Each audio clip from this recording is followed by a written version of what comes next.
A Texas man went next door with a rifle and fatally shot 5 of his neighbors, including an 8-year-old boy and a teenage girl, after the family asked him to stop firing rounds in his yard because they were trying to sleep. The suspect, identified as 38-year-old Francisco Oropeza, remained at large more than 12 hours after the shooting that began just before midnight Friday near the town of Cleveland, about 45 miles north of Houston. Some residents who live on the street said it was not uncommon to hear neighbors unwind at the end of the work week by firing off guns. San Jacinto County Sheriff Greg Capers said Oropeza used an AR-style rifle and that all the victims were believed to be from Honduras. All of his rounds were from the neck up. So basically in the head, Capers said.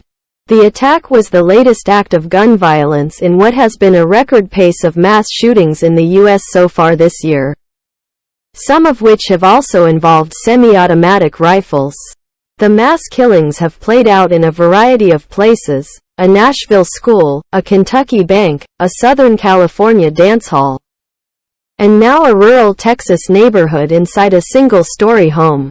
Capers said authorities were using scent-tracking dogs and an overhead drone in the search for Oropeza, who they believe was intoxicated at the time of the shooting and then fled toward a heavily wooded forest a few miles from the scene. Capers said there were 10 people in the house, some of whom has just moved there earlier in the week, but that no one else was injured. He said 2 of the victims were found in a bedroom laying over 2 children in an apparent attempt to shield them. Authorities did not immediately release the names of the victims. 3 were female, including a 15-year-old girl, said Rob Freyer, a prosecutor in San Jacinto County. He did not know the ages of the adult victims, which included 1 male. 2 of the victims were found by the front door and the slain 8-year-old boy was in the front room, according to Capers. He said 3 other, blood-covered, children in the home were taken to a hospital but did not have injuries.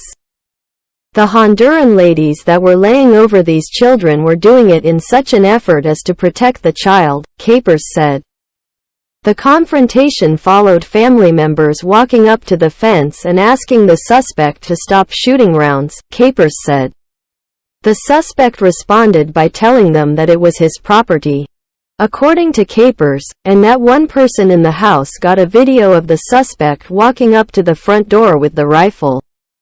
The shooting took place on a rural pothole-riddled street where single-story homes sit on wide 1-acre lots and are surrounded by a thick canopy of trees. A horse could be seen behind the victim's home, while in the front yard of Oropeza's house a dog and chickens wandered. Rene Arevalo Sr., who lives a few houses down, said he heard gunshots around midnight but didn't think anything of it. It's a normal thing people do around here, especially on Fridays after work, Arevalo said. They get home and start drinking in their backyards and shooting out there. Capers said his deputies had been to Oropeza's home at least once before and spoken with him about shooting his gun in the yard. It was not immediately clear whether any action was taken at the time. Capers said the new arrivals in the home had moved from Houston earlier in the week, but he did not know whether they were planning to stay there.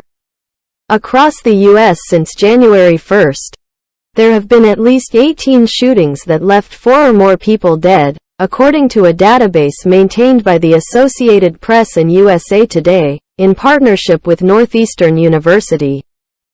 The violence is sparked by a range of motives: murder-suicides and domestic violence, gang retaliation, school shootings and workplace vendettas. Republican leaders in Texas have rejected calls for new firearm restrictions, including this year over the protests of several families whose children were killed in Uvalde a few months ago. Arevalo said Oropeza threatened to kill his dog after it got loose in the neighborhood and chased the pit bull in his truck. I tell my wife all the time, stay away from the neighbors. Don't argue with them. You never know how they're going to react, Arevalo said. I tell her that because Texas is a state where you don't know who has a gun and who is going to react that way.